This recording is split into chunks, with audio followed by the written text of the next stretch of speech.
Hello there, welcome to our channel Tutorial Guru again. Hope you are doing fine. I'm back with another tutorial video, and today I'll be showing you how to log into your Charter account or your Charter email account on your computer. And now without further ado, let's start right into the video. But before that, don't forget to like, subscribe, and hit that bell icon for more videos. Now to log into your Charter email account, first open up your preferred browser. As I have already opened the Google Chrome, and in the search bar, click over there and type in charter.net like this. And after that, hit enter. And let's wait for the page to load. And now as you can see that we have entered the charter.net on the website address bar, but suddenly the spectrum.net has opened because Charter has been upgraded or renamed to the Spectrum, and your Charter account from now will be the Spectrum account. So now to log into your Charter or your Spectrum email account, you can see the sign in button at the top right corner of your screen or over just beside the create a username. Click on sign in.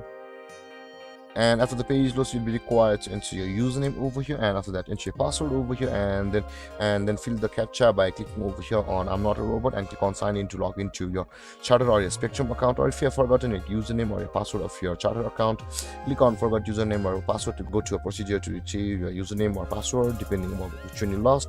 And then guys, this is how you log into your Charter email account or your Spectrum email account. And if you have any confusions or questions regarding the topic, don't hesitate to comment in the comment section below, and don't forget to like, subscribe, and hit the bell icon for more videos. Thank you for watching, guys. Peace.